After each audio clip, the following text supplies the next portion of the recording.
What if necromancy, the art of communing with the dead, was not about raising ghoulish figures from their graves, but about unlocking hidden knowledge guarded by those who have crossed the veil? What if the true aim was tapping into the spiritual realm and gaining power from those who have passed beyond our world? Understanding the practices of a medieval sorcerer, often dismissed as mere superstition, offers a startling entry point into a hidden dimension of medieval thought, challenging our conventional understanding of their world and ultimately our own. By rediscovering these lost knowledge systems, we unlock the door to ideas that deeply influenced art, science, and spirituality, offering a new lens through which to view ourselves. Imagine a figure meticulously charting planetary alignments, not just for prediction, but to precisely time rituals designed to command spirits and glean secrets from beyond. This integration of astrology and what many would call black magic was a deliberate methodology, a comprehensive system for manipulating reality itself, using philosophy and applied psychology to amplify the efficacy of these magical workings. This necromancer, working centuries ago, synthesized multiple disciplines: astrology, demonology, philosophy such as Neoplatonism, and practical magic into a cohesive system, a blend that allowed him to become more than just a practitioner, but a magus, a master of arcane knowledge. He sought to unravel the mysteries of life and death, motivated by a deep intellectual curiosity, pushing the boundaries of the accepted world. But what was the historical backdrop of such an individual?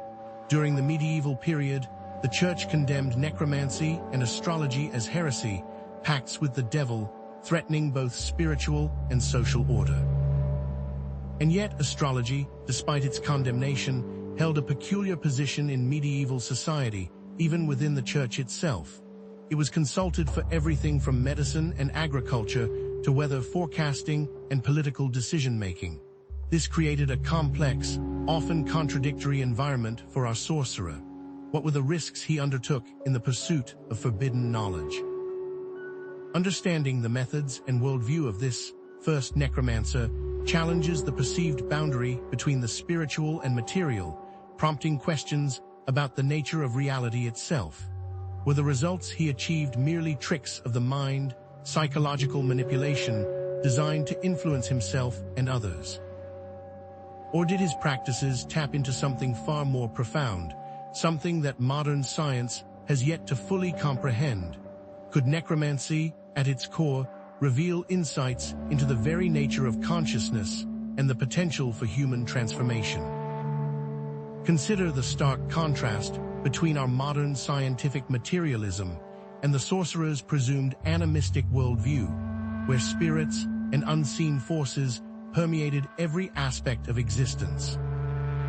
Join us as we peel back the layers of history and esoteric knowledge to explore themes of forbidden knowledge, spiritual power, psychological manipulation, and ultimately personal transformation, all through the practices of this medieval sorcerer. While necromancy is often associated with darkness and danger, could it also be a path towards self-discovery and spiritual growth, a means of understanding the profound mysteries of existence? What drove this individual to delve into such forbidden territory? What specific knowledge did he seek to gain? And what were the ultimate consequences of his actions, both for himself and for those around him? Prepare to enter a world where the stars whisper secrets, where the veil between life and death is thin, and where the pursuit of knowledge knows no bounds. In the next section, we will begin to reconstruct the sorcerer's practice by delving into the role that astrology played in medieval society, and how that acceptance created the opportunity for our sorcerer to flourish. Consider then our sorcerer emerging from the shadows of societal constraints, a figure confined by the rigid structures of medieval Europe, yet driven by an insatiable thirst for knowledge that lay just beyond the reach of the Church's iron grip. Was he a Benedictine monk, disillusioned by the rote repetition of scripture, finding the prescribed answers insufficient to quell his burning questions about the universe? Or perhaps a university scholar, chafing against the limitations of Aristotelian logic, drawn to the more mystical and esoteric traditions of late antiquity? Or could he have been an outsider, a wandering healer or cunning man, privy to folk traditions and herbal remedies, yet yearning for a deeper understanding of the unseen forces that shaped human destiny? What drove him, irrespective of his origin, was a profound sense of limitation, a feeling that the accepted narratives of his time were woefully inadequate, obscuring a far grander and more complex reality. These social and intellectual restrictions became the very fuel that ignited his quest for forbidden knowledge, a dangerous path fraught with the peril of excommunication, imprisonment, or even death at the stake. His early education, no matter his social standing, would have been steeped in the accepted sciences of the time, particularly astrology, which, despite its contested status, permeated nearly all intellectual pursuits. He would have studied the movements of the planets, not merely as celestial mechanics, but as cosmic forces influencing earthly events and human affairs. Philosophy, especially Neoplatonism, would have offered him a framework for understanding the interconnectedness of all things, the idea that the material world was but a pale reflection of a higher, more perfect realm. Classical literature, with its tales of heroes and gods, of magic and transformation, would have ignited his imagination and hinted at the existence of powers beyond the mundane. These disciplines, seemingly distinct, were in fact interwoven, each providing a piece of the puzzle that would eventually lead him towards the forbidden art of necromancy. His mastery of astrology provided the celestial map, philosophy, the conceptual framework, and literature, the spark of inspiration that would set him on his perilous path. How did this foundation subtly suggest the possibility of manipulating those very forces that governed existence? The precise moment of his descent into necromancy remains shrouded in mystery, a pivotal turning point obscured by the mists of time and the deliberate secrecy surrounding such practices. Perhaps it was the discovery of a hidden manuscript, a grimoire filled with arcane symbols and incantations, promising the power to command spirits and unlock the secrets of the dead. Or maybe he witnessed a clandestine ritual performed in the dead of night, a fleeting glimpse into a world beyond the veil, sparking an insatiable curiosity. It could have been a personal tragedy, the untimely death of a loved one, fueling a desperate desire to communicate with the departed and transcend the boundaries of mortality. Was this encounter purely accidental, a chance occurrence that altered the course of his life? Or was it orchestrated by unseen forces, by the very spirits he would later seek to command, drawing him into their realm for purposes unknown? The dangers were immense. The risk of madness, of spiritual corruption, of attracting the attention of entities far more powerful and malevolent than he could possibly imagine. Yet, driven by his insatiable curiosity and his unwavering belief in the existence of hidden knowledge, he plunged headlong into the darkness, unaware of the true price he would ultimately pay. What if his initial experience was not merely a discovery, but an invitation, one he could not refuse? Imagine then the dim light of his chamber, illuminated only by flickering candles casting dancing shadows on the walls, as he prepares for a specific necromantic ritual designed to, say, gain knowledge of a hidden treasure, or to influence the outcome of a political maneuver. According to the Picatrix, a grimoire translated into Latin in the medieval period, the timing is crucial, aligning with the planetary hours of Saturn for contacting spirits of the dead, on a Tuesday to call forth those spirits most aligned with combat and change. The air is thick with incense, a blend of myrrh and storax, designed to attract the desired entities and create an atmosphere conducive to spiritual communication. He carefully arranges his tools, a scrying mirror, a black-handled knife, and a skull, each cleansed and consecrated according to ancient rites. He begins to chant in a language he barely understands, a series of guttural incantations derived from Hebrew and Greek magical texts, their vibrations resonating with the unseen forces that permeate the cosmos. The desired outcome is clear in his mind. To compel a specific spirit, perhaps that of a long-dead king or a forgotten scholar, to reveal the location of a hidden artifact, or to sway the opinion of a powerful nobleman. How meticulously did he follow these instructions, each step a precise calculation, each word a carefully chosen key to unlock the gates of the spirit world. The use of astrology was not merely ornamental. It was the very foundation upon which his rituals were built.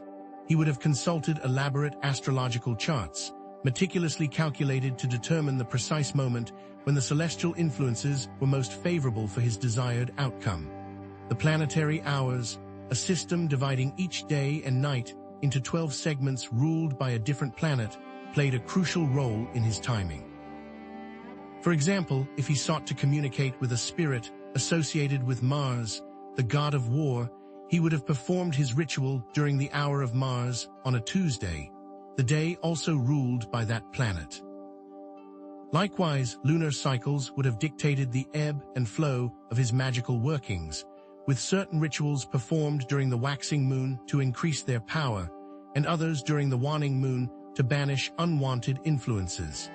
This integration of astrology into his necromantic practice reflects a broader acceptance of celestial influences in medieval society. How did he reconcile this seemingly scientific approach with the inherently spiritual nature of his work, blurring the lines between astronomy and magic?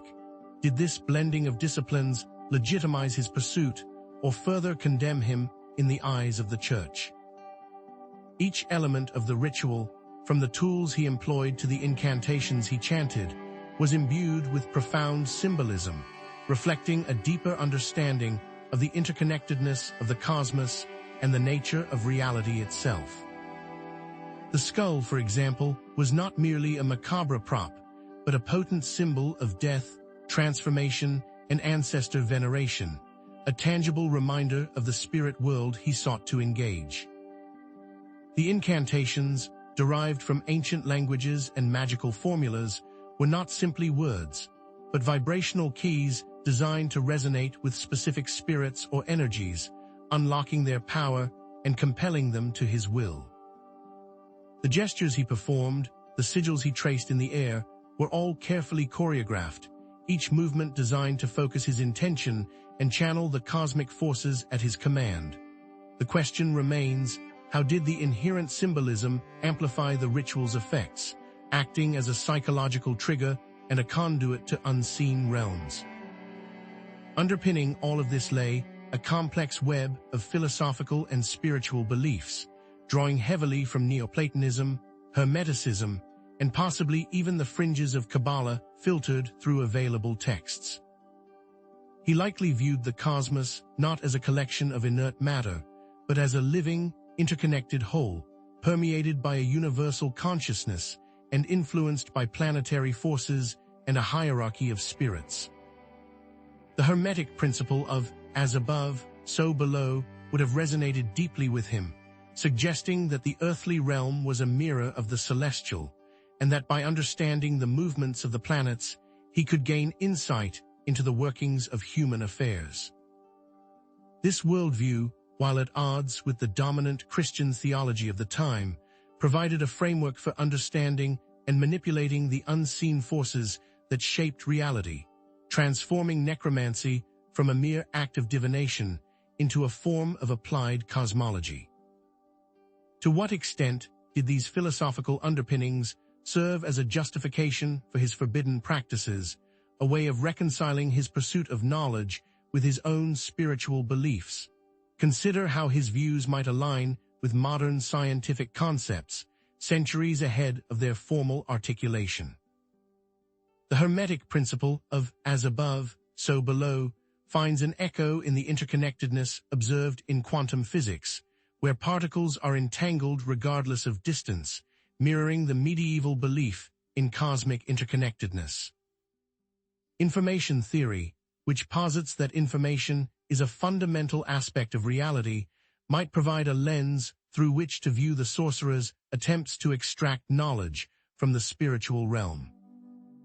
Perhaps he intuitively understood that the universe is not merely a collection of matter, but a vast network of information, and that by accessing the right channels, he could tap into its hidden secrets. Was he then, in a way, an early adopter of principles we are only now beginning to grasp through the lens of modern science, a testament to the enduring power of human intuition and the potential for ancient wisdom to inform contemporary understanding? His practice extended beyond mere ritualistic performance. Visualization, meditation, and the deliberate induction of altered states of consciousness were integral to his success.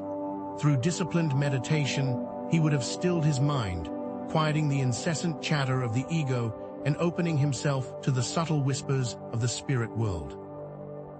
Visualization allowed him to project his will, to imprint his desires onto the fabric of reality, shaping events according to his intentions.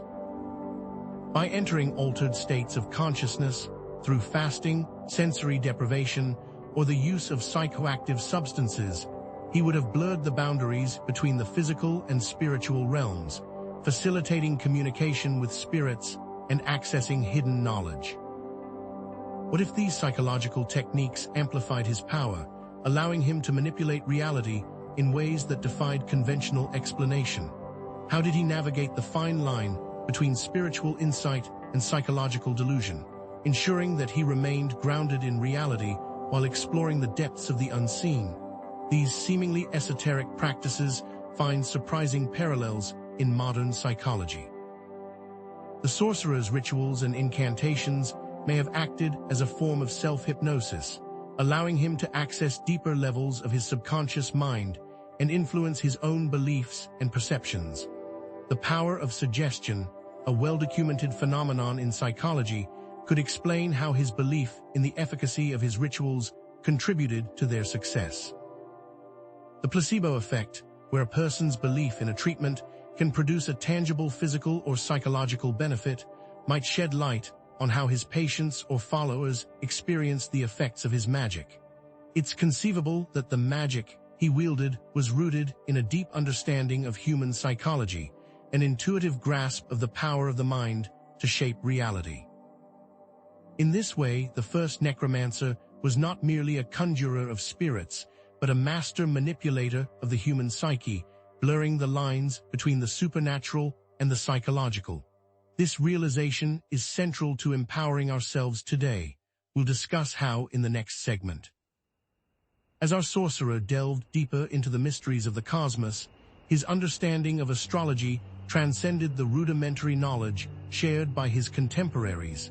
He moved beyond simple horoscopes and predictive techniques, mastering the intricacies of planetary aspects, transits, and elections. He learned to discern the subtle nuances of planetary influence, understanding how the position of each celestial body in relation to others could amplify or diminish its power. He meticulously studied the works of Ptolemy, Hermes Trismegistus, and other ancient authorities, gleaning insights into the hidden connections between the celestial and terrestrial realms. It's conceivable that he even developed his own unique astrological system, incorporating elements of various traditions and tailoring them to his specific necromantic purposes. For example, he might have used electional astrology, a technique for selecting the most auspicious times for specific actions, to determine the ideal moment to perform his necromantic rituals, aligning his efforts with the cosmic currents to maximize their potency. This rigorous and increasingly complex approach to astrology became the bedrock upon which his most powerful magic was built, allowing him to harness the very forces that governed fate and destiny. How did this advanced knowledge grant him an unparalleled advantage, enabling him to manipulate events and influence individuals with astonishing precision? Did his understanding of celestial mechanics translate into a deeper comprehension of the spiritual forces at play, blurring the lines between science and sorcery? With his astrological foundations firmly in place, and his experience manipulating unseen energies ever growing, the sorcerer inevitably sought to expand his necromantic horizons, venturing into more complex and increasingly dangerous practices. He might have explored the ancient art of katabasis, a ritual descent into the underworld, seeking to confront the spirits in their own realm and wrest secrets from their grasp. Such a journey, fraught with peril, would have tested his mental and spiritual fortitude to its limits, exposing him to entities of unimaginable power and malice. Perhaps he even experimented with the creation of homunculi, artificial beings imbued with life through alchemical processes and necromantic incantations, a blasphemous act that challenged the very nature of creation. The risks were immense, the potential consequences dire.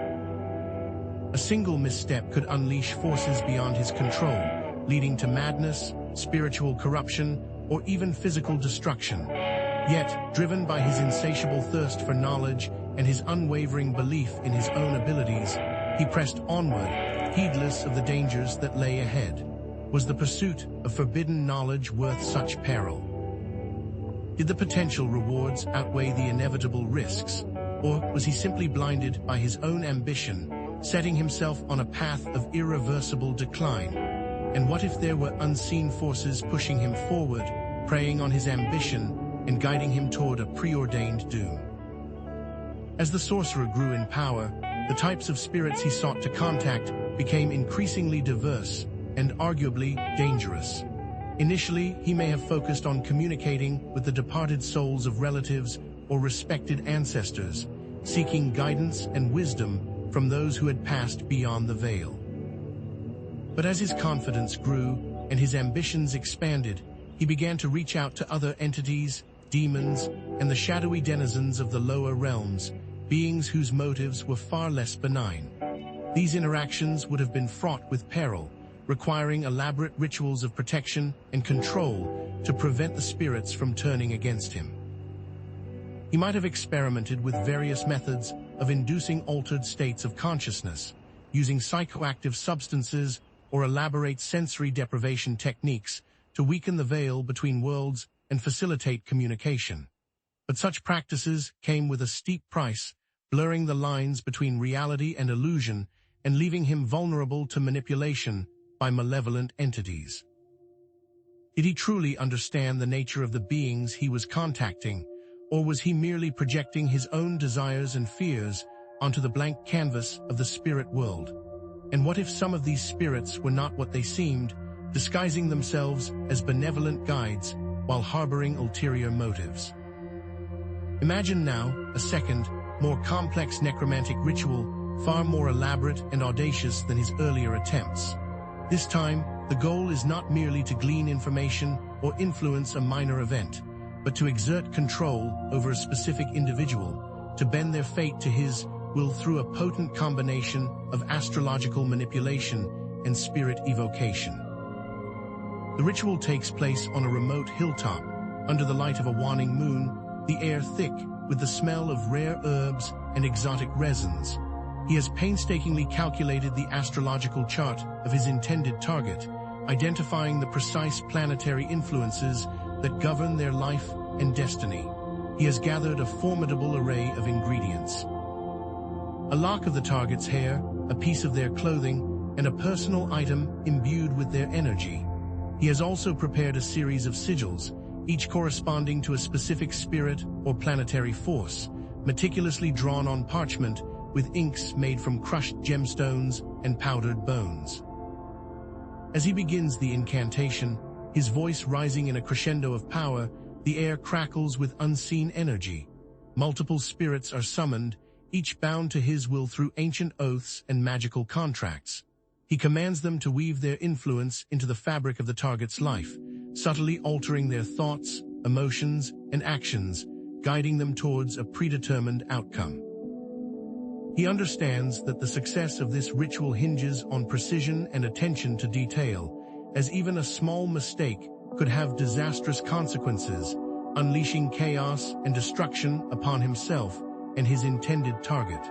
How far was he willing to go to achieve his goals, and at what cost? Was he truly in control of the forces he was manipulating, or was he merely a puppet dancing on strings held by unseen hands. The philosophical underpinnings of our sorcerer's actions extend far beyond the mere desire for power or control. He likely saw himself as a conduit between the celestial and terrestrial realms, a mediator between the living and the dead, acting in accordance with a grand cosmic design. Neoplatonism, with its emphasis on the interconnectedness of all things and the hierarchical structure of reality, would have provided a framework for understanding his place in the universe. The concept of the world soul, a universal consciousness that permeates all of creation, might have informed his belief that the spirits of the dead were not separate entities, but rather fragments of this greater whole, accessible through the proper rituals and incantations.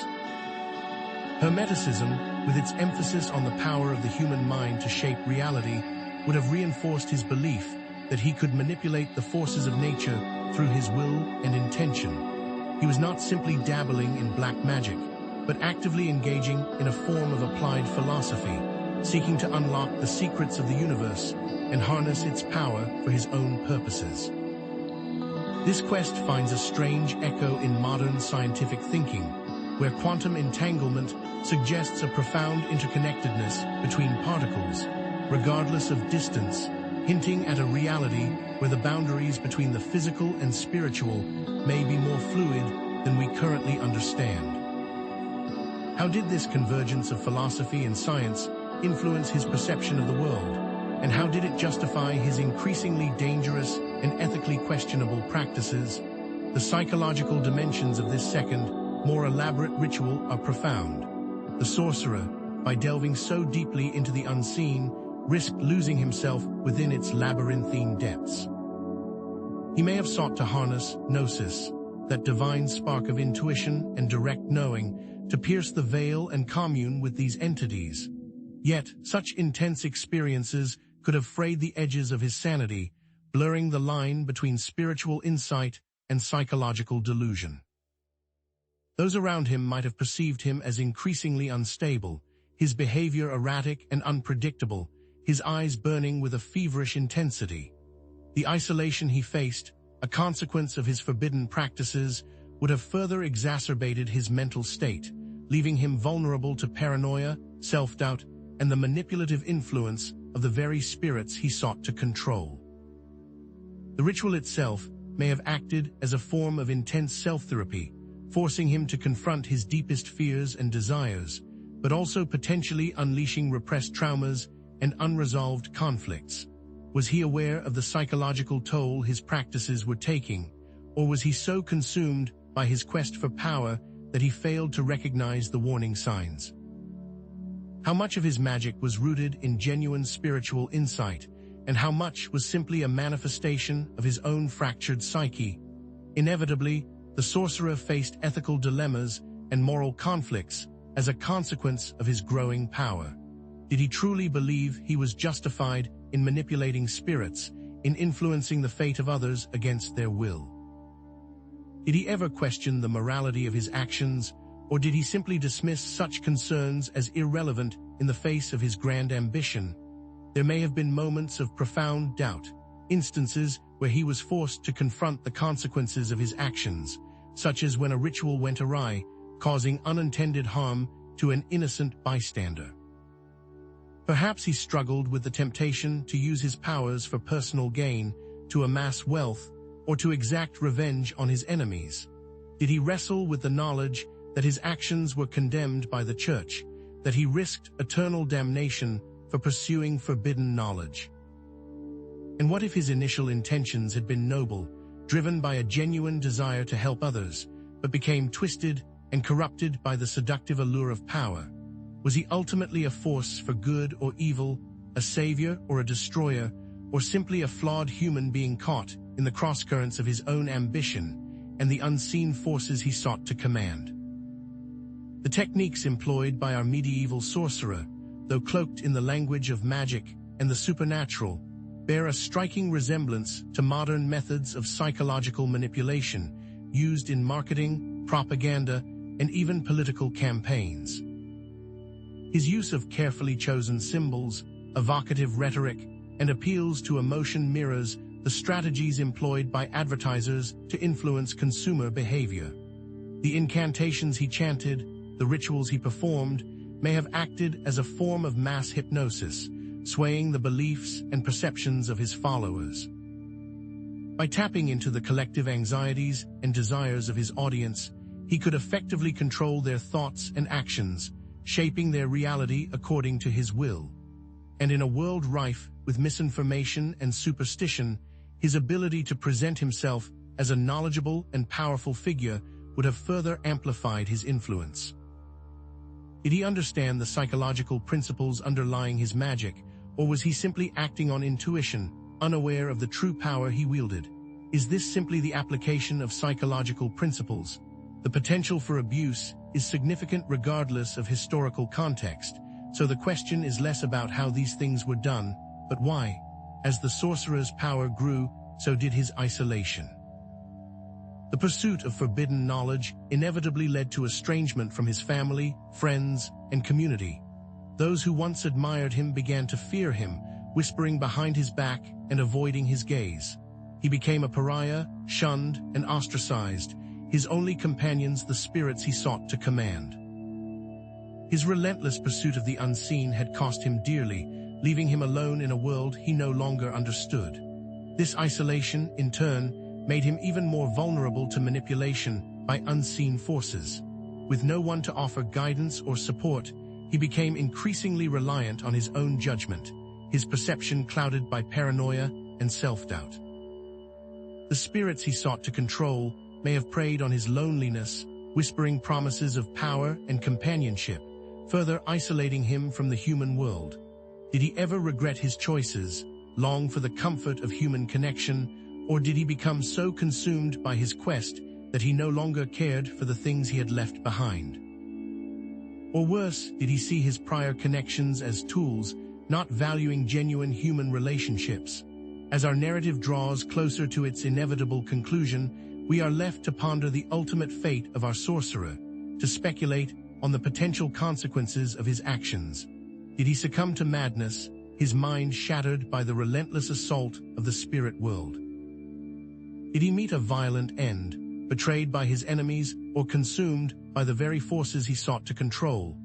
Or did he find a measure of redemption, renouncing his forbidden practices and seeking forgiveness for his transgressions? Perhaps he simply faded into obscurity, his name forgotten by all but a few initiates who continued to practice his dark arts in secret. One possibility is that he became a puppet of the spirits he sought to control. Whatever his ultimate fate, one thing is certain. His journey was fraught with peril, a testament to the seductive allure of forbidden knowledge and the enduring power of the human spirit to both create and destroy. What remains of his legacy? We'll explore that next. The relentless pursuit of the unseen had cost him dearly, leaving him alone in a world he no longer understood. But even in this isolation, interactions persisted, albeit twisted by the ever-present shadow of his forbidden practices. Perhaps he maintained a strained relationship with a wealthy patron, a nobleman drawn to the allure of the occult, but wary of its dangers. The patron may have provided resources and protection, seeking glimpses into the future or advantages in political maneuverings, all while secretly fearing the sorcerer's growing power and the potential for betrayal. Or perhaps he attracted a young apprentice, eager to learn the secrets of necromancy, but ultimately disillusioned by the sorcerer's methods, horrified by the ethical compromises he was willing to make. This apprentice might have initially been drawn to the promise of power and knowledge, only to discover the dark reality of manipulating spirits and the psychological toll it took on the practitioner. The sorcerer, in turn, might have viewed these relationships as mere tools, instruments to further his own ambitions, blind to the genuine human connections he was sacrificing. Did these power dynamics fuel the sorcerer's descent, each broken bond adding to his isolation and fueling his obsession? Imagine now a third necromantic ritual, even more morally ambiguous than the last, where the lines between good and evil become irrevocably blurred. This time, the sorcerer seeks to manipulate a political rival, using his powers to sow discord and undermine their influence. The ritual is meticulously planned, timed to coincide with a specific astrological alignment that amplifies the forces of chaos and deception. He gathers rare and potent ingredients, each imbued with symbolic significance: venom from a poisonous snake, feathers from a carrion bird, and soil from a graveyard where traitors are buried. As he chants the incantations, his voice laced with malice and intent, he summons spirits of strife and discord, commanding them to torment his target with nightmares, anxieties, and ill fortune. The effects are subtle at first, but gradually intensify, eroding the rivals' confidence, undermining their relationships, and ultimately leading to their downfall. The sorcerer justifies his actions as necessary for the greater good, convincing himself that his rival poses a threat to his own ambitions. But in reality, he is simply succumbing to his own lust for power, willing to sacrifice the well-being of others to achieve his goals. Was the end truly justifying the means, or was he merely rationalizing his own descent into darkness, each act of manipulation further solidifying his moral corruption? The psychological toll of these practices was immense, gnawing at the sorcerer's sanity and eroding his sense of self. He was plagued by vivid nightmares, tormented by the faces of the spirits he had disturbed, their voices echoing in his mind long after the rituals were complete. Sleep offered no respite, only a descent into a terrifying realm where the boundaries between reality and illusion blurred. He sought solace in alcohol or psychoactive substances, hoping to quiet the voices and numb the pain, but these only served to exacerbate his mental instability, further weakening his grip on reality. The isolation he endured amplified his paranoia, making him suspicious of everyone around him, convinced that his enemies were plotting his downfall. He became a prisoner of his own mind, trapped in a cycle of fear, guilt, and self-loathing. The weight of his actions, the knowledge that he had caused harm to others, pressed down on him, threatening to crush him completely. Was there any escape from this psychological torment, or was he destined to forever bear the burden of his choices, a broken and haunted figure consumed by his own demons?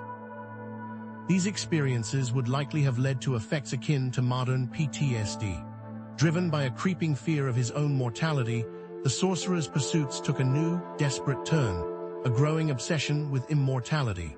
He scoured ancient texts for clues, poring over alchemical treatises and esoteric manuscripts, seeking the secrets to prolonging life. He experimented with various elixirs and potions, concoctions of rare herbs, precious metals, and bizarre ingredients, all in the hope of discovering the key to eternal youth. He became fascinated by sacred geometry, convinced that certain shapes and proportions held the power to harness the Earth's natural energies and extend his lifespan. He explored the possibility of transferring his consciousness into another body, a blasphemous act that challenged the very nature of death and rebirth. He even considered darker methods, necromantic rituals designed to steal the life force from others, a desperate and ethically reprehensible act fueled by his insatiable desire to cheat death. Did he believe that immortality was truly attainable, or was he simply chasing a phantom, deluding himself with false hopes and empty promises? This ancient quest for immortality finds a strange echo in modern transhumanism, a movement that seeks to transcend the limitations of the human body through technology and scientific advancement. Modern scientists explore the possibilities of genetic engineering, nanotechnology, and artificial intelligence, all in the hope of extending lifespan, enhancing cognitive abilities, and ultimately achieving a form of digital immortality. Like our sorcerer, these modern-day alchemists are driven by a desire to overcome the constraints of mortality, to push the boundaries of what is possible and redefine what it means to be human. However, both pursuits raise profound ethical questions about the potential consequences of disrupting the natural order of life and death, such as the risk of creating a society of immortal elites, exacerbating existing inequalities, and potentially devaluing human life. The parallels between these ancient and modern quests highlight the enduring nature of humanity's desire to transcend its limitations, regardless of the historical context. Are these quests inevitably doomed to failure, or do they hold the key to unlocking a new era of human potential? As the sorcerer delved deeper into his forbidden practices, he stood at a crossroads, his mind teetering on the brink of either madness or enlightenment. The constant exposure to the spirit world, the psychological toll of his rituals, and the ethical compromises he had made all contributed to a growing sense of disorientation and detachment from reality. Some days he experienced moments of profound insight, glimpses into the underlying fabric of the universe, a sense of unity with all things. But these moments were fleeting, often followed by periods of intense paranoia and self-doubt, where he questioned everything he had come to believe. Was he truly on the path to enlightenment, or was he simply succumbing to his own delusions, his mind fractured beyond repair? Perhaps he descended into madness, becoming a raving lunatic, consumed by his own dark fantasies, his words reduced to nonsensical babble, his actions unpredictable and dangerous. Or perhaps he achieved a form of transcendence, shedding the limitations of his ego and gaining access to a higher state of consciousness, a realm of pure knowledge and infinite potential. What psychological effects might be similar to this transformation? Is it the same as losing one's sense of self in psychosis or ego death in certain meditative and psychedelic practices? The motivations behind the sorcerer's actions were complex and multifaceted, driven by a potent combination of fear and desire. The fear of death, the inevitable decay of the body, and the unknown fate that awaited him in the afterlife fueled his obsession with necromancy and immortality.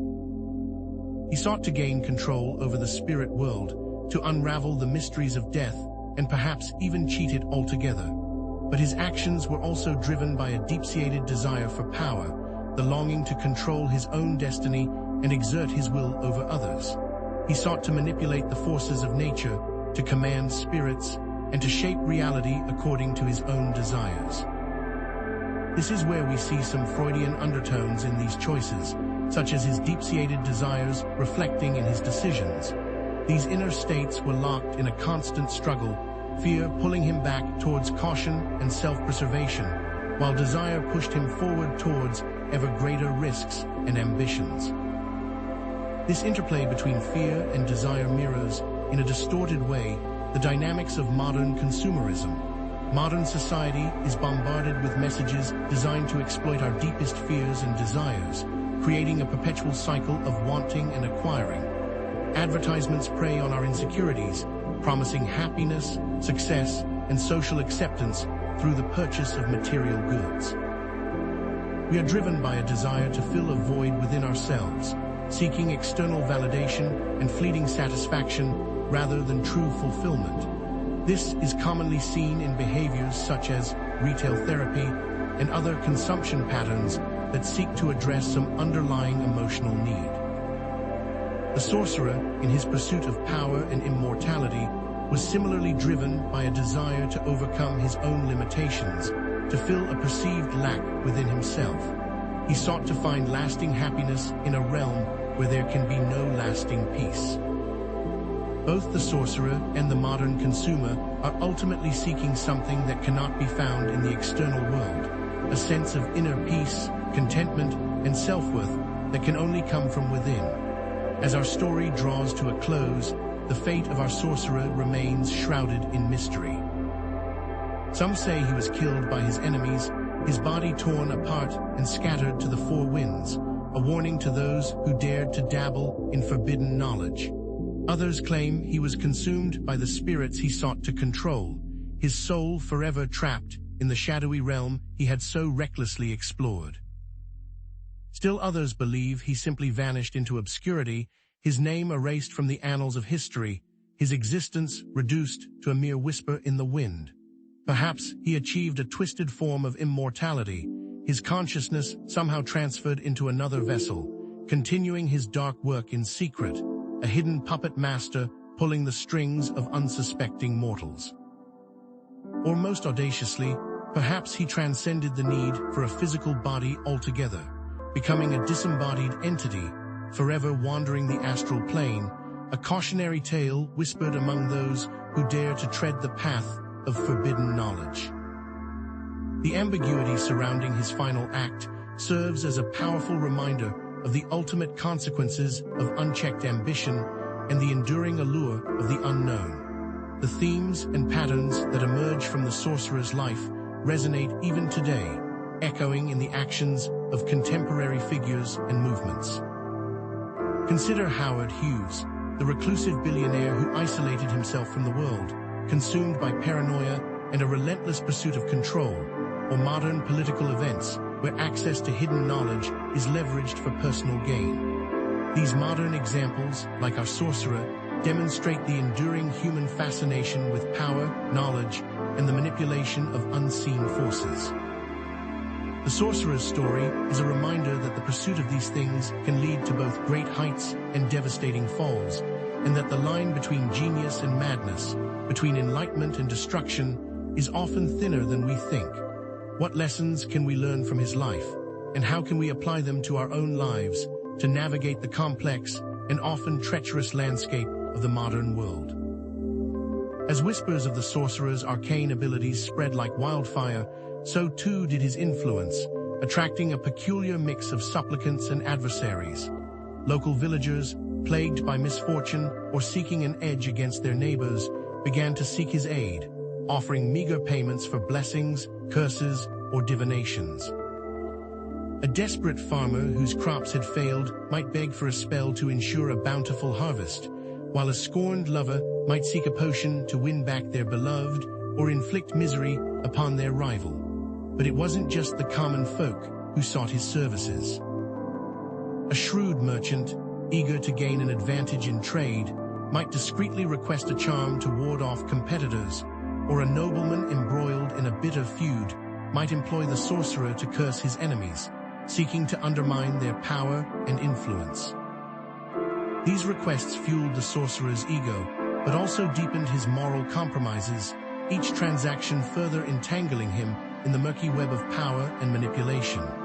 The more his reputation grew, the more he became a target, a figure of both fascination and fear, walking a precarious tightrope between reverence and condemnation. Was he destined to become a legendary figure, revered for his supernatural abilities, or a pariah, hunted by those who sought to suppress his dangerous knowledge? With his power amplified by each successful working, the sorcerer began to attract a dedicated following, a coven of like-minded individuals drawn to his forbidden knowledge and the promise of wielding extraordinary power. These were not mere sycophants or simpletons, but individuals from diverse backgrounds, each possessing unique skills and motivations. There was the disgraced scholar, ostracized from the university for his heretical views, seeking intellectual validation and a chance to explore the forbidden realms of knowledge. There was the cunning herbalist, skilled in the art of potion making and plant lore, eager to unlock the hidden medicinal properties of nature and harness their magical potential. And there was the disillusioned priest, questioning the dogma of the church, seeking a more direct and personal connection to the divine through esoteric practices. United by their shared thirst for knowledge and their rejection of conventional norms, they formed a tightly knit circle, bound by oaths of secrecy and a shared belief in the sorcerer's teachings. Did this shared purpose create a true bond of loyalty, or was it merely a fragile alliance built on self-interest and the allure of power, destined to crumble under the weight of ambition and betrayal? The relationships within the coven mirrored those found in clandestine historical societies, fraught with both opportunity and peril. Among the many techniques imparted to the coven, one held particular significance: a ritual for astral projection, allowing the initiates to consciously separate their spirits from their physical bodies and explore the unseen realms. This technique was not merely a form of escapism, but a powerful tool for gaining knowledge, influencing events, and communing with spirits. The sorcerer taught his followers to prepare themselves through fasting, meditation, and the ingestion of psychoactive herbs, creating an altered state of consciousness conducive to astral travel. He guided them through visualizations, teaching them to imagine a silver cord connecting their astral bodies to their physical forms, ensuring their safe return. Together, they would gather in a circle, chanting ancient incantations, focusing their collective energy on the shared goal of transcending the limitations of the physical world. As their consciousness expanded, they would venture into the astral plane, seeking guidance from spirits, gathering information from distant locations, and even attempting to influence the dreams of others. This was a risky endeavor, fraught with potential dangers, as the astral plane was teeming with both benevolent and malevolent entities, but the rewards were immense, offering access to knowledge and power beyond the grasp of ordinary mortals. How did this collective act of consciousness change them individually and as a group? The coven's astral projections became more ambitious over time. At first, they sought only personal knowledge, astral spying on powerful figures. However, the coven started a campaign to support local farmers by psychically influencing weather patterns to ensure bountiful harvests. Their efforts seemed successful, and the coven grew in confidence, believing they could reshape reality to fit their desires. This success emboldened them to interfere in more significant events, such as political negotiations and religious disputes, attempting to sway the outcomes in their favor. However, their meddling had unintended consequences. The manipulated weather patterns caused droughts in neighboring villages, leading to famine and resentment. The political machinations they interfered with resulted in unexpected power shifts, creating chaos and instability. The coven soon found themselves embroiled in conflicts they had not anticipated, facing opposition from both human and supernatural forces. The butterfly effect was in full display, proving that even seemingly small acts of magic could have far-reaching and unpredictable repercussions. How did this unexpected outcome affect the coven's moral compass, and did they take responsibility for the suffering they had caused? Had the sorcerer truly considered these implications, or was he blinded by his own ambition? As the coven's influence expanded, the sorcerer found himself increasingly drawn into the intricate politics of the spirit world. He discovered that the realm of the dead was not a homogeneous entity, but a complex hierarchy of beings, each with their own agendas and domains of power. Powerful entities guarded the gateways between the worlds, demanding respect and obedience from those who sought to traverse them. But the sorcerer, emboldened by his growing power, began to challenge this established order, seeking to bypass the traditional gatekeepers and gain direct access to forbidden knowledge. He performed daring rituals to summon and bind powerful spirits, forcing them to reveal their secrets and do his bidding. These acts of defiance did not go unnoticed, and the sorcerer soon found himself facing the wrath of vengeful entities who sought to punish his arrogance and restore the balance of power. Was he foolishly underestimating the power of these ancient forces, or did he possess a secret weapon, a hidden knowledge that would allow him to overcome any obstacle? Was the church a gatekeeper that demanded obedience, or were they another upstart like the coven who would challenge the status quo of the spirit world? As the sorcerer navigated the treacherous landscape of the spirit world, he was increasingly confronted with the concept of black magic, a term used by his detractors to describe his most controversial practices. To them, the sorcerer's actions were motivated by selfish desires, driven by a lust for power and a willingness to harm others to achieve his goals. His detractors claimed that he was in league with malevolent entities, drawing upon their dark energies to fuel his magic, and that his actions were corrupting his soul. They argued that any magic that sought to manipulate or control others, regardless of the intentions behind it, was inherently evil, but the sorcerer saw things differently. He believed that magic was simply a tool, a force that could be used for good or ill, depending on the intentions of the practitioner. He rejected the simplistic notion of good and evil, arguing that the universe was far more complex and nuanced than traditional morality allowed. He saw the dark side of magic as a necessary component of the whole, a source of power that could be harnessed for positive change if wielded responsibly. This perspective aligns with modern psychological understanding of the shadow self, the unconscious aspects of our personality that we often repress or deny. Is there true evil or simply unacknowledged power, and can this be integrated for healing and growth? The ends justified the means for the sorcerer, but could those means damn the coven? The sorcerer's descent into darker practices had a profound impact on both himself and his coven. Paranoia and distrust began to fester within their ranks, as the constant manipulation of energies took a toll on their mental and emotional well-being. The use of dark magic seemed to warp their perceptions, leading to a loss of empathy and a growing detachment from the world around them. Nightmares plagued their sleep, and shadows seemed to dance in the corners of their eyes. The unsidelistic followers became hardened, their faces etched with lines of worry and weariness. The joy that they once felt in their shared pursuit of knowledge was replaced by a gnawing sense of unease, as if they had awakened something within themselves that they could no longer control. The sorcerer himself grew increasingly isolated, his features gaunt and drawn, his eyes burning with a feverish intensity. He seemed to be losing touch with his humanity, his soul gradually consumed by the darkness he had embraced. Each ritual performed chipped away at their collective conscience, leaving them hollow and haunted.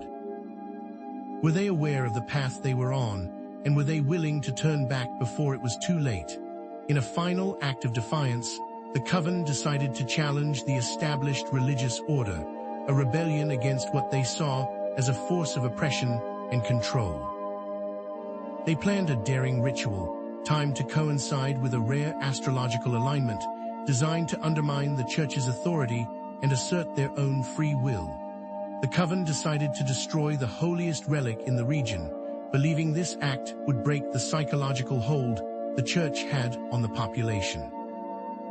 News of the ritual leaked, and the church mobilized its forces, preparing to strike down the coven and extinguish their heretical flame. But the coven was ready, fortified by their dark magic and united in their determination to defy the powers that be. As the stars aligned, they gathered in their hidden sanctuary, chanting the incantations that would unleash their rebellion upon the world. But will this final act lead to triumph or destruction? Will the coven succeed in their audacious challenge, or will they be crushed by the forces they seek to defy, their names forever erased from the annals of history? But even as the incantations echoed through the sanctuary, cracks were already forming within the coven's foundation. The seeds of internal discord, sown by success and the intoxicating allure of power, began to sprout, poisoning the unharmonious atmosphere. Some members, their egos inflated by the coven's growing influence, felt slighted, believing their contributions were undervalued and their voices unheard. Others questioned the sorcerer's increasingly erratic leadership, his judgment clouded by paranoia and his methods growing ever more ruthless. Whispers of discontent turned into open disagreements, fueled by jealousy, ambition, and the corrosive effects of unchecked power. Perhaps the herbalist, once content with her role in crafting potent potions, now craved recognition for her own magical prowess, resenting the sorcerer's dominance. Or the disgraced scholar, his thirst for knowledge insatiable, began to secretly pursue forbidden arts, undermining the coven's established practices. Such fractures are not unique to magical societies. Consider the early days of revolutionary movements, where initial unity often dissolves into factionalism as members vie for control and ideological purity, jeopardizing the entire cause. This internal strife threatened to unravel everything the coven had built, leaving them vulnerable to the external forces gathering on the horizon, a stark reminder that even the most formidable powers can be undone from within. Could these internal fractures be healed, or were they destined to shatter the coven beyond repair, turning allies into adversaries? A specific power struggle erupted over the coven's next goal: influence the local monarchy. One faction, led by a charismatic but ethically dubious member, argued for using necromantic power to enthrall the king, bending him to their will and securing their dominance over the region.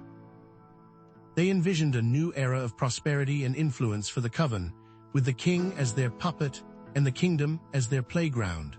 The other faction, horrified by the prospect of such blatant manipulation, argued for a more subtle approach, using their magical skills to guide the king towards wise decisions and subtly steer the kingdom towards a more just and equitable path.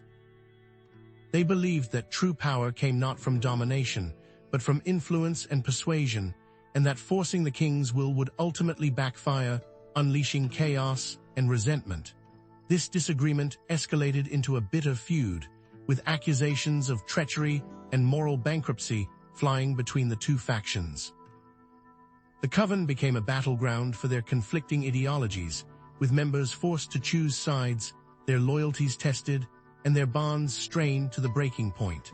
Just as political parties can be torn apart by ideological clashes, so too was the coven consumed by its internal divisions, weakening its collective power and making it vulnerable to outside attacks. Did the sorcerer have the wisdom to bridge this divide, or would this schism tear the coven apart, turning former allies into bitter enemies? As the coven descended into infighting, external forces began to close in, drawn by the scent of weakness and the whispers of forbidden practices. The church, alerted by frightened villagers and emboldened by the coven's internal strife, launched a full-scale inquisition, dispatching zealous witch hunters to root out the heretical sect and cleanse the land of its unholy influence. Local authorities, eager to curry favor with the church and quell the growing unrest among the populace, began their own investigations, seeking evidence of illegal activities and immoral behavior. Rival magical groups, sensing an opportunity to eliminate competition and seize the coven's knowledge, launched covert attacks, sabotaging their rituals and stealing their artifacts. The coven found themselves besieged on all sides, hunted and persecuted by powerful enemies who sought to crush them and erase their existence from history. The inquisitors, armed with their dogmatic zeal and their arsenal of torture techniques, relentlessly pursued the coven members, extracting confessions and burning them at the stake as examples to deter others. The local authorities, driven by greed and ambition, seized the coven's property and imprisoned their allies, consolidating their own power and influence. This echoes historical witch hunts, where fear and suspicion often led to the persecution of innocent individuals, fueled by religious fervor and political opportunism. Could the coven withstand this onslaught, or would they be swept away by the rising tide of opposition, their dreams of power and enlightenment reduced to ashes? As the coven crumbled around him, the sorcerer's psychological state deteriorated, his mind and body ravaged by the relentless pressure and the weight of his failing ambitions. Paranoia consumed him, turning every shadow into a potential enemy and every whisper into a plot against his life. He retreated into his own mind, losing touch with reality and becoming increasingly reliant on drugs and alcohol to numb his pain and escape his fears. He isolated himself from his followers, distrusting their motives and questioning their loyalty, further exacerbating the coven's internal divisions. Once a beacon of knowledge and power, he became a gaunt and haunted figure, his eyes burning with a feverish intensity, his voice trembling with a mixture of fear and desperation. He began to question his own sanity, plagued by vivid hallucinations and disturbing visions. The spirits he once controlled now seemed to mock him, their voices laced with malice and their forms twisting into grotesque parodies of their former selves. The sorcerer saw the spirits he controlled as threats, no longer useful servants, but malevolent jailers. This decline mirrors the tragic fates of many historical figures who, blinded by ambition and consumed by power, ultimately succumbed to their own inner demons, their legacies tarnished by their descent into madness. Could the sorcerer find redemption in his final days, or was he destined to become a cautionary tale of ambition and self-destruction? In a desperate attempt to salvage what remained of his power and protect his coven, the sorcerer faced a powerful adversary, a high-ranking inquisitor named Father Michael, a man of unwavering faith and ruthless determination. Father Michael, convinced that the sorcerer was a heretic in league with the devil, traveled to the coven's sanctuary with a band of armed guards, intent on bringing him to justice. He confronted the sorcerer, demanding that he renounce his practices and submit to the authority of the church. The sorcerer, defiant to the end, refused to yield, unleashing his magical powers in a desperate attempt to defend himself and his followers. A fierce magical duel ensued, the sanctuary illuminated by bursts of arcane energy as the sorcerer and the inquisitor clashed in a battle of wills and magical prowess. The inquisitor, wielding holy symbols and reciting sacred verses, proved to be a formidable opponent, his faith a shield against the sorcerer's dark magic. Was Father Michael's unwavering faith enough to triumph over the sorcerer's formidable power, or would the sorcerer's knowledge of forbidden arts prove to be the decisive factor in this battle for souls? The outcome of this confrontation would determine not only the fate of the sorcerer and his coven, but also the balance of power between magic and religion in the region. Realizing that his time was running short and that the coven's end was inevitable, the sorcerer turned his attention to a final, desperate task, preserving his knowledge for future generations. He understood that his teachings, if lost, would represent a devastating blow to the pursuit of enlightenment and the advancement of magical arts. The sorcerer created a hidden library within the sanctuary, filled with his handwritten grimoires, alchemical formulas, and astrological charts. He gathered his most loyal followers and entrusted them with sections of the library, tasking them with protecting and copying their assigned texts. He encoded his teachings in symbolic form, weaving them into tapestries, sculptures, and even the very architecture of the sanctuary, hoping that future generations would rediscover and decipher his hidden wisdom. He sent copies of his most important works to trusted contacts in distant lands, scattering his knowledge far and wide to increase its chances of survival. Just as ancient scholars preserved classical texts during the Dark Ages, the sorcerer sought to safeguard his teachings from the forces of destruction, ensuring that his legacy would endure even if he himself could not survive.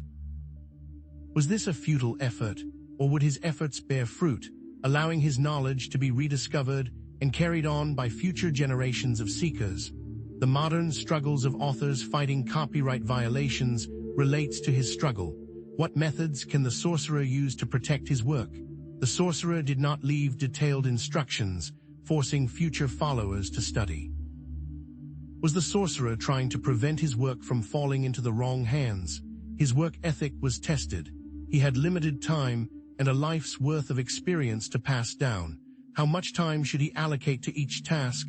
How detailed should he be? Viewers who value their time should be able to relate. In the end, the sorcerer's journey culminated in a transformation, though not one of triumph or enlightenment. Overwhelmed by paranoia, facing the realization that his teachings might die with him, and further driven by grief and alcohol, he attempted one last ritual, a desperate gamble to transcend his physical limitations and achieve immortality. But something went horribly wrong. The ritual backfired, twisting his mind and body into a grotesque mockery of their former selves. He did not achieve enlightenment, nor did he find peace in death. Instead, he became trapped between worlds, a tormented spirit forever bound to the ruins of his former sanctuary, his name whispered in fearful tones by those who dared to venture near. He did not become a cautionary tale as he'd hoped, but became the boogeyman that scared children because people feared what they didn't understand. His coven scattered to the winds, their knowledge fragmented and distorted, their dreams of power and enlightenment lost forever. What was once intended to elevate mankind served to drag it down into primal fears. The coven's fate and the sorcerer's transformation connects to modern-day figures and events. Consider the story of Jim Jones, a charismatic leader who led his followers down a path of delusion and destruction, culminating in the tragic mass suicide at Jonestown. This parallels the sorcerer's ethical dilemmas. His journey is also reflected in current debates about data manipulation and the ethical responsibilities of tech companies. The social media executives may start with noble goals of connecting people. Eventually, the lure of profit and power lead them to exploit user data and manipulate algorithms, with devastating consequences for democracy and mental health. The sorcerer, like these figures, started with noble intentions, but ultimately succumbed to the corrupting influence of power, leaving a trail of destruction in his wake. The recurring patterns of human behavior and societal dynamics across different time periods and cultural contexts reveal the timeless relevance of the themes explored in this video. This leaves viewers with a sense of both awe and caution, inspiring them to seek knowledge and transformation while also recognizing the potential dangers of power and the importance of ethical responsibility. Was the sorcerer a visionary who dared to challenge the established order, or a cautionary tale about the dangers of forbidden knowledge? Only you can decide. The immediate aftermath of the sorcerer's failed ritual was chaos and disarray. His coven, once a cohesive group bound by shared purpose and mutual respect, fragmented into isolated factions, each vying for control of the remaining artifacts and scraps of knowledge. The sanctuary, once a haven of esoteric wisdom and magical power, became a battleground for petty squabbles and power struggles.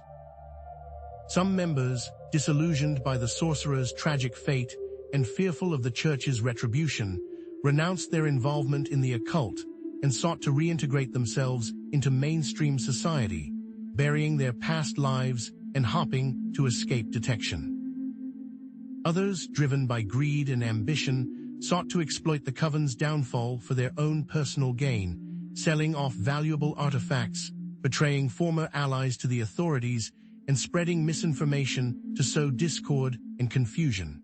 The sorcerer's efforts were not entirely in vain. A small number of dedicated disciples, horrified by the corruption and infighting that had consumed the coven, went into hiding, determined to preserve the sorcerer's true teachings and carry on his legacy in secret. Like the Benedictine monks who preserved classical learning during the Dark Ages, these devoted followers risked their lives to safeguard the sorcerer's knowledge, understanding its potential to transform individuals and societies. Was their dedication enough to overcome the forces of destruction and ensure the survival of the sorcerer's legacy? Or would their efforts be in vain, their voices lost to the winds of history?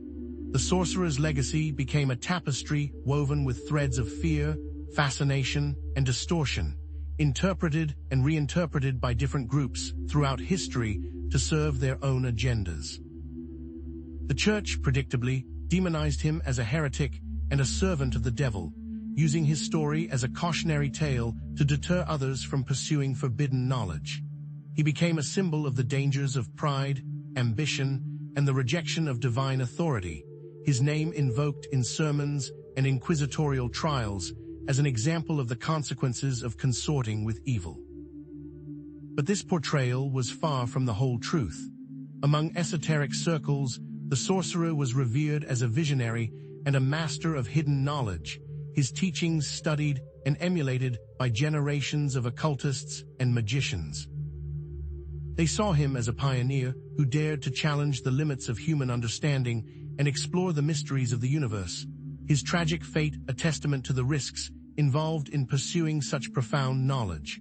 Local folklore, in contrast, transformed him into a mythical figure, a blend of wizard and trickster, his story embellished with fantastical elements and moral ambiguities. Some tales depicted him as a benevolent healer who used his powers to protect the innocent and fight against injustice, while others portrayed him as a malevolent sorcerer who preyed on the weak and indulged in dark rituals. How could one man inspire such wildly divergent interpretations? This speaks to how historical narratives are often shaped by those in power, their perspectives coloring our understanding of the past and perpetuating specific agendas. Despite the conflicting interpretations of his life and work, the sorcerer's enduring influence on subsequent magical traditions is undeniable. Specific techniques, symbols, and concepts can be traced back to his teachings, revealing the profound impact he had on the development of Western esotericism. His innovative use of astrological timing, for example, became a cornerstone of ritual magic, influencing countless grimoires and magical societies. Later magicians adopted his system of planetary hours and electional astrology, using the positions of the stars and planets to determine the most auspicious times for performing rituals and achieving desired outcomes. His unique understanding of spirit communication also left a lasting mark on occult practices. He pioneered new methods for invoking and interacting with spirits, emphasizing the importance of building a rapport with the entities and treating them with respect and caution. These techniques were later incorporated into grimoires like the Ars Goetia, which provides detailed instructions for summoning and controlling a wide range of spirits. His blending of philosophy and magic, his attempt to integrate esoteric wisdom with practical techniques, also had a significant impact on later occult movements, particularly those influenced by Hermeticism and Neoplatonism. What credible sources support these claims, and how can we distinguish between documented facts and speculative interpretations? By examining specific texts and practices, we can begin to unravel the threads of influence that connect the sorcerer to subsequent generations of magicians and occultists. The ripple effect of the sorcerer's practices is even noticeable in modern-day figures, suggesting a link between the distant past and contemporary esotericism. Consider Aleister Crowley, the infamous British occultist who embraced the title of the Great Beast and developed his own unique system of magic, known as the Lemma. While Crowley did not directly claim to be a follower of the medieval sorcerer, his practices bear striking resemblances to the sorcerer's use of intent, symbols, and rituals. Crowley, like the sorcerer, emphasized the importance of personal will and the power of the individual to shape their own reality through magical practices. He also incorporated astrological timing and spirit communication into his rituals, drawing on similar techniques and concepts as the medieval sorcerer. Furthermore, Crowley's embrace of forbidden knowledge and his willingness to challenge societal norms and religious dogma echo the sorcerer's rebellious spirit and his pursuit of enlightenment beyond the bounds of conventional wisdom. Are these similarities mere coincidence, or do they suggest a deeper connection between these two figures separated by centuries of history? By examining the lives and works of individuals like Crowley, we can gain a greater appreciation for the enduring influence of the medieval sorcerer and the power of his ideas to inspire and challenge future generations. The sorcerer's story and image have permeated art, literature, and popular culture, often in distorted and romanticized ways. In fantasy novels, he is often portrayed as a wise and powerful wizard, a master of arcane arts who wields magic for the forces of good, protecting the innocent and fighting against evil. In horror films, he takes on a more sinister guise, becoming a malevolent sorcerer who dabbles in dark magic, summoning demons and raising the dead to serve his wicked desires. In comedic works, he is often satirized as a bumbling fool, his magical powers inept and his ambitions absurd. These portrayals, while entertaining, often reflect broader societal attitudes towards magic, knowledge, and power, revealing our fascination with the forbidden and our anxieties about the potential misuse of esoteric knowledge. How do these portrayals shape our understanding of magic and the occult?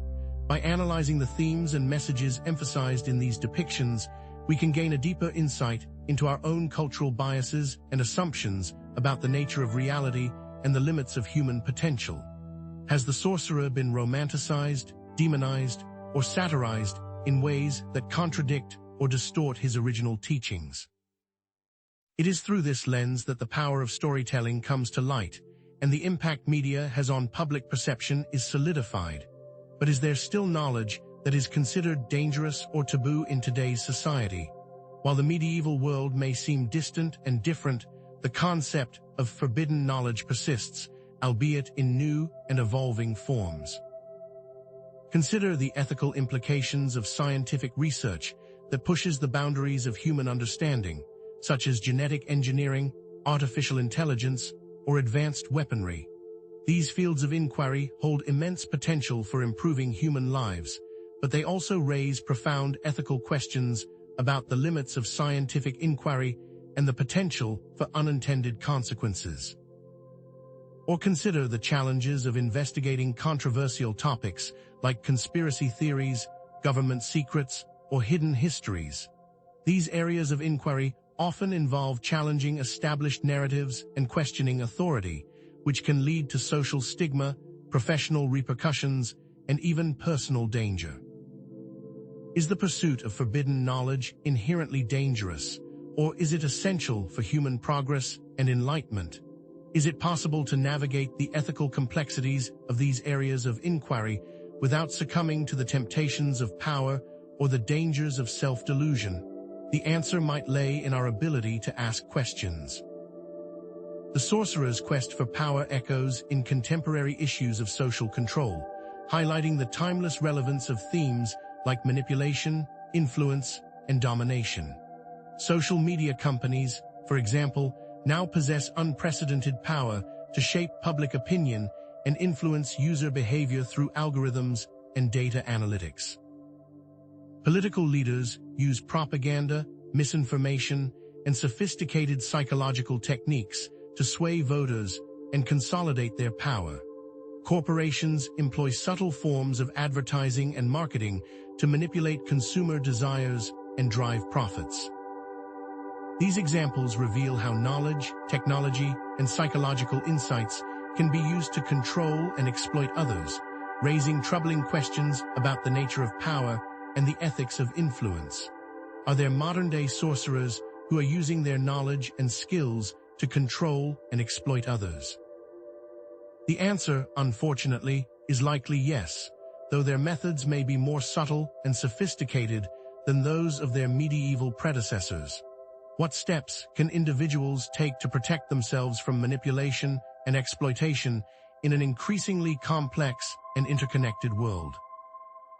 The answer lies in the cultivation of critical thinking skills, ethical responsibility, and a deep commitment to truth and justice.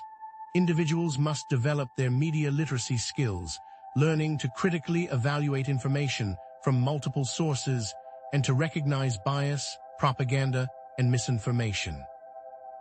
They must question authority, challenge established narratives, and refuse to blindly accept what they are told. They must also be aware of their own biases and prejudices, striving to overcome them through empathy, compassion, and a willingness to engage with diverse perspectives. Ultimately, individuals must use their knowledge and skills to promote justice, equality, and compassion, working to create a world where power is used for the benefit of all, not just for the privileged few. Is knowledge a double-edged sword, capable of both elevating and destroying humanity? By embracing these principles, the edge can be honed to the service of humankind. Was the sorcerer ultimately a force for good or evil? Was his pursuit of knowledge ultimately worth the price he paid? The answers to these questions remain elusive, shrouded in the mists of time and subject to endless interpretation. Perhaps his true legacy lies not in his successes or failures, but in the questions he raised and the challenges he posed to conventional wisdom. The sorcerer's ambiguous fate serves as a potent reminder of the complexities inherent in the pursuit of knowledge and the importance of ethical considerations. What lessons can we learn from his story? Only you can decide what his story means, and only you can apply it to the modern context. Let his story serve as a catalyst for personal reflection, deeper engagement with the themes of this video, and inspire continued action. What forces will you put into motion? What ultimately became of our medieval sorcerer? Did he achieve enlightenment, succumbing to madness, facing death, or perhaps even transcending the limitations of his mortal existence? One concrete, yet ambiguous, ending sees him achieving a mystical union with the divine, his consciousness dissolving into the infinite ocean of cosmic awareness, leaving behind his earthly concerns. Another paints a far darker picture, a mind fractured beyond repair, his sanity shattered by the weight of forbidden knowledge, his final days spent in a haze of delusion and paranoia. Alternatively, perhaps he met a more conventional end, apprehended by the Inquisition, his body burned at the stake as a stark warning against the perils of heresy. Or, in a twist befitting his esoteric pursuits, perhaps he discovered the secret to immortality, his consciousness transferred to another vessel, allowing him to continue his work across the ages. Each of these potential resolutions underscores a different facet of the pursuit of knowledge, power, and self-transformation, the true end forever veiled in mystery. Astrological timing, the psychological techniques of visualization and meditation, and the integration of esoteric sources undeniably shaped the sorcerer's practices. Consider how meticulously he planned his rituals according to celestial alignments, believing that the positions of the planets and stars could influence the flow of energy and the success of his workings. Recall how he used meditation and visualization to access hidden knowledge and influence the minds of others, tapping into the power of the subconscious to achieve his desired outcomes. Remember how his deep understanding of Hermeticism, Neoplatonism, and other esoteric traditions informed his worldview and shaped his magical practices. It was in the synthesis of these elements that he created a powerful system for manipulating reality, both within himself and in the world around him, with intent as the guiding force. But was the sorcerer's knowledge ultimately a blessing or a curse? The answer, as with so much in the realm of esotericism, lies in the eye of the beholder. It is crucial to remember that knowledge itself is neither inherently good nor evil. Its value resides entirely in how it is wielded and the intentions of the one who possesses it. In some instances, the sorcerer's knowledge may have been a blessing, enabling him to heal the sick, protect the innocent, or unlock profound spiritual insights. In others, it may have been a curse, leading him down a path of darkness, corruption, and ultimately destruction. The duality of his knowledge highlights the importance of ethical considerations in the pursuit of any form of power, esoteric or otherwise. Positioned within the broader tapestry of human history, the sorcerer's journey mirrors humanity's relentless quest for knowledge, power, and spiritual enlightenment. His story resonates with those of countless other historical figures who dared to challenge the status quo and explore the mysteries of the universe, from the alchemists seeking to transmute base metals into gold to the Gnostics searching for hidden knowledge within the scriptures. His struggles echo the mystic's pursuit of union with the divine, the philosopher's quest for truth, and the scientist's relentless exploration of the natural world. The sorcerer's path, whether triumphant or tragic, stands as a testament to the enduring human desire to understand and master the forces that shape our existence. The intertwined themes of power, isolation, and corruption are etched deeply within the sorcerer's narrative, reflecting universal aspects of the human condition. These themes are not unique to the sorcerer's story, but are mirrored in countless other historical and contemporary examples.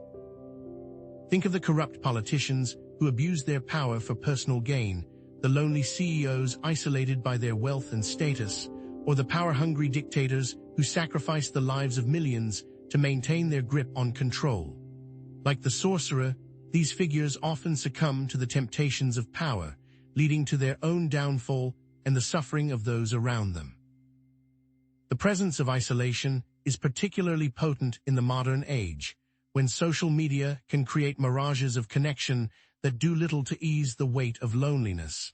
How might this all impact you, the viewer? What transformations of perspective might you undergo in light of this analysis? You are now implicated, challenged to rethink your own assumptions about the concepts of good and evil, power and control, knowledge and responsibility.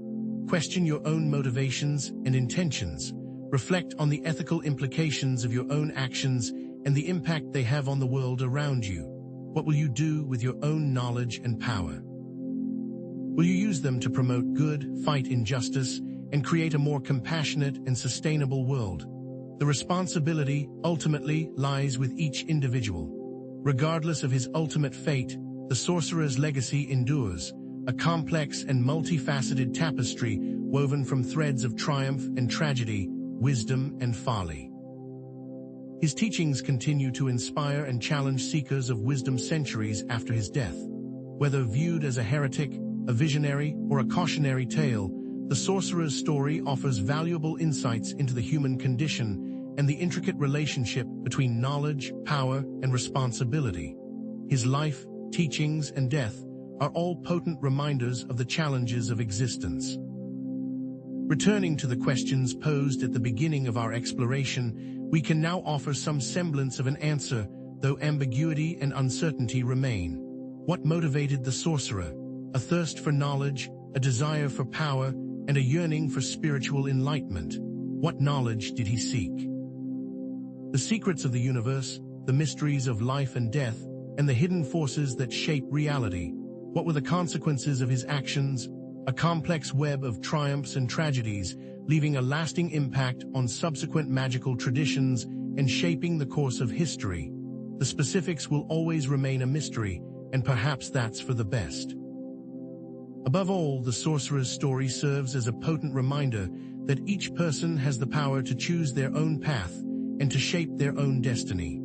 The key to avoiding his tragic fate lies in approaching knowledge and power with humility, compassion, and a strong sense of ethical responsibility.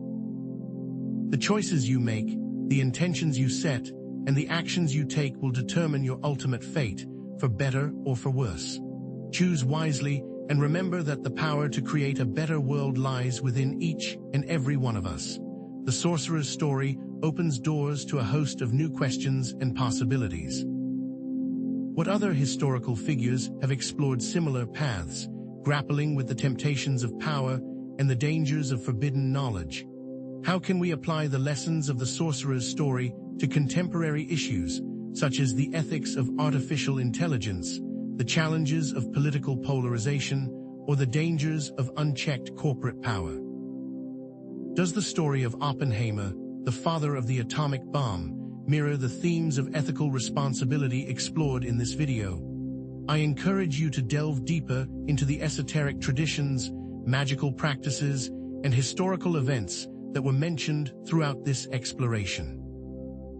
Research the history of the Knights Templar, explore the teachings of Aleister Crowley, or investigate the ethical implications of genetic engineering.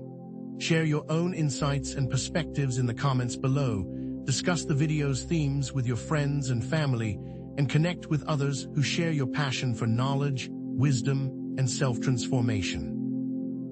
Let us build a community around the shared pursuit of enlightenment and create a space where we can learn from each other and grow together. Was he ultimately a force for good or evil? Was his pursuit of knowledge ultimately worth the price he paid? The choice, as always, is yours.